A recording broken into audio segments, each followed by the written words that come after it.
नमस्ते. मी वंदना फापाळे. काव्यरसिका या माझ्या यूट्यूब चॅनलमध्ये आपणा सर्वांचे सहर्ष स्वागत. आज मी तुमच्यासोबत संवाद साधणार आहे प्रजासत्ताक दिनाबद्दल. प्रजासत्ताक दिनाच्या सर्वांना हार्दिक शुभेच्छा.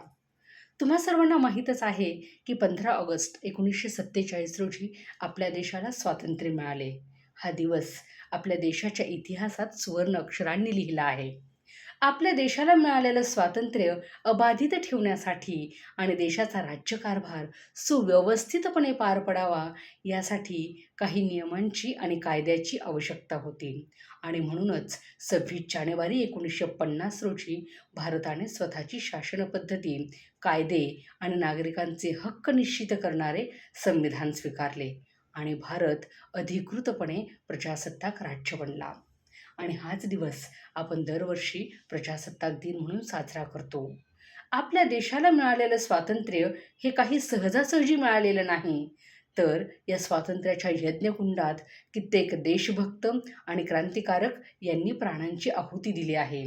इतकंच नव्हे तर आजही या देशात उन्मेषाने फडकणारा तिरंगा हा वाऱ्यामुळं नव्हे तर इंच इंच भूमीसाठी सीमेवर रक्षण करणाऱ्या आमच्या सैनिकांच्या श्वासामुळे फडकत आहे याची जाणीव आपल्याला असणे गरजेचे आहे. आणि ही जाणीव व्हावी म्हणूनच तर आपण दरवर्षी हे राष्ट्रीय सण उत्साहाने साजरे करत असतो. परंतु फक्त राष्ट्रीय सण साजरे करून आणि पूर्वजांचे स्मरण करून देश घडत नसतो.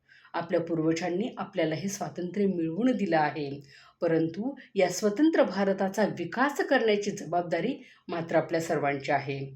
बऱ्याच वेळेस आपण विचार करतो, मी तर या देशातील एक सर्वसामान्य नागरिक आहे, मी देशासाठी काय करू शकतो?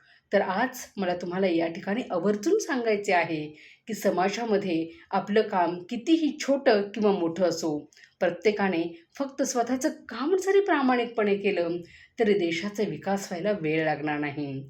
फक्त आपल्या मनात ही भावना असली पाहिजे की मी या देशात जन्माला आलो म्हणजे मी या देशाचं काहीतरी देणं लागतो. आणि अगदी छोट्या छोट्या कामांची सुरुवात आपण स्वतःपासून करू शकतो.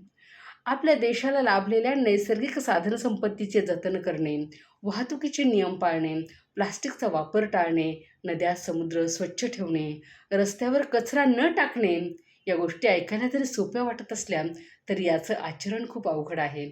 पण ते व्हायला हवं, कारण आपल्या पूर्वजांनी आपल्याला स्वातंत्र्य, संस्कृती, संस्कार यांचा वारसा दिला आहे. पण आपण आपल्या पुढच्या पिढीला काय देणार आहोत? कमीत कमी पिण्यासाठी शुद्ध पाणी आणि श्वास घेण्यासाठी स्वच्छ हवा तरी आपण त्यांच्यासाठी ठेवली पाहिजे. हे आपलं नैतिक कर्तव्य आहे.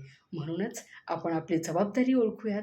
प्रत्येक गोष्ट सरकारने केली पाहिजे ही भूमिका सोडून देऊयात आणि स्वतःशी एकनिष्ठ, प्रामाणिक राहून आपापल्या क्षेत्रात उल्लेखनीय काम करून देशसेवा करूयात आणि खराखुरा प्रजासत्ताक दिन साजरा करूयात.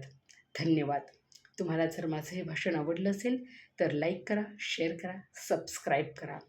धन्यवाद.